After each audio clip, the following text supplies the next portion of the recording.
если мы говорим еще о новом мировом порядке, то вы видите, что ситуация в мире начинает кардинально меняться, и вот наступает такой момент истины своеобразный в мировой политике.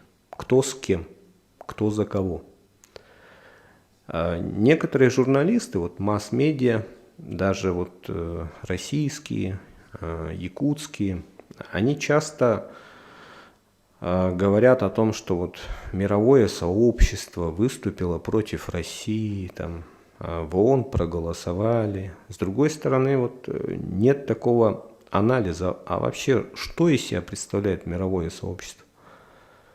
Кто голосует за, кто голосует против, кто участвует в вот этих санкциях?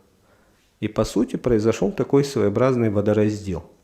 С одной стороны, это США и блок НАТО, Западная Европа, Япония, так называемые страны золотого миллиарда, и третий мир во главе с Китаем, который официально как бы вот в этот конфликт не втягивается.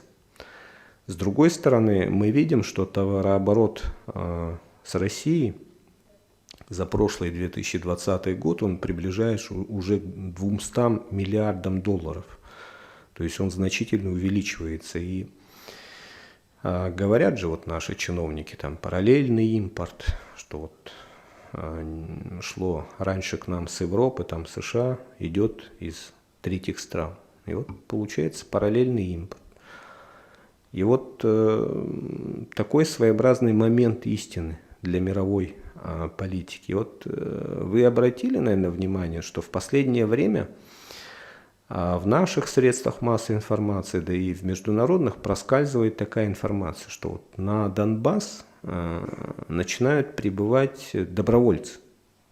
Не наемники, а именно добровольцы для участия в боевых действиях против Украины. Притом это представители западных стран, даже той же Турции. Конечно, речь не идет о том, что тысячами вдруг начали ехать, но это очень показательно. И идет подспудно такой внутренний раскол в том же американском обществе. Если мы возьмем ситуацию последних 30 лет, в той же США происходят очень интересные процессы, связанные с тем, что исчезает вот традиционный американский средний класс. Там происходит поляризация, появляется класс сверхбогатых людей, а вот этот средний класс, он постепенно начинает исчезать. И вот то, что мы видим, знаем по Голливуду, это вот такие коттеджи, благоустроенные дома, квартиры, вот отличительные признаки вот этого среднего американского класса, они фактически вот за эти 30 лет они исчезли. Происходит деиндустриализация Соединенных Штатов Америки.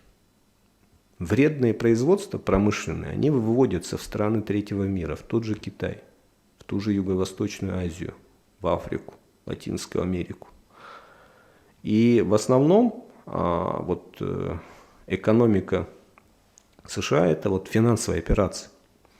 Ну, говорят 50%, а на самом деле может быть и 70% вот этой мировой американской экономики, вот валового внутреннего продукта, это финансовая операция. И вот почему не произошел обвал России?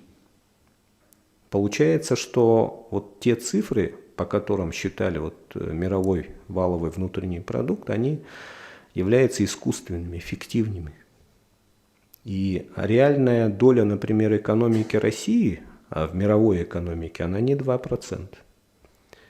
По паритету покупательной способности, ну там по-разному считают, она может доходить до 8-10%. 8-10% мировой экономики. А доля вот тех же Соединенных Штатов Америки, если вот так пересчитать, она будет гораздо меньше. И по нему, например, доля Китая, она гораздо больше уже, нежели чем США. И вот такие вещи, которые показывают изменение соотношения сил. И мы видим поляризацию и появление новых полюсов силы. Например, БРИКС, есть такая организация. Это Бразилия, Россия, Индия и Китай. И организация ШОС, Шанхайская организация сотрудничества. И переход на обмен прямой и дедолларизация мировой экономики происходит очень быстро в мире. Последний год, именно после 24 февраля. И вот получается, эти события на Украине, они становятся катализатором, толчком для вот этих глобальных изменений в мире, то, что происходит. И мы, являясь вот жителями Якутии, жителями России, должны вот суть этих процессов понимать и доводить до сведений наших сограждан, которые, к сожалению, я вот как отмечал, они до сих пор, вроде бы считаются себя развитыми людьми, но они ориентируются вот, на уровне слухов, каких-то вот сплетен, WhatsApp.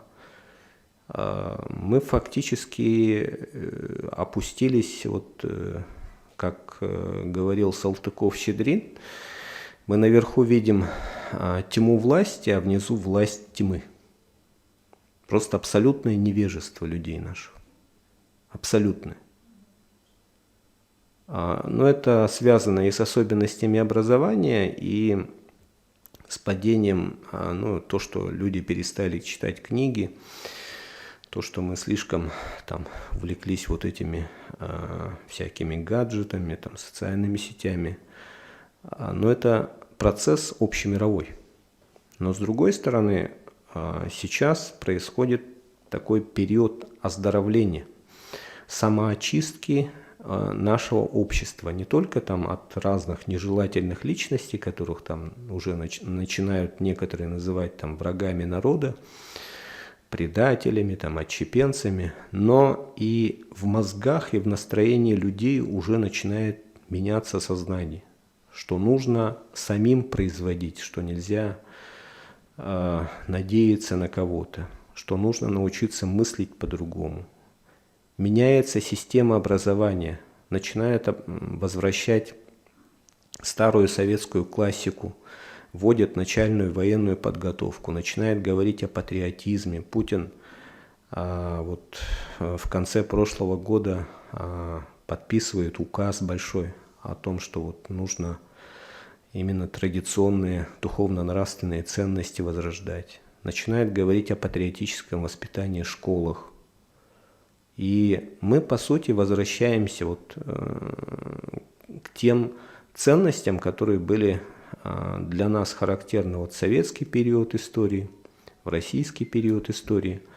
И вот получается, что это событие, вот 24 февраля, оно стало вот катализатором таких глобальных изменений.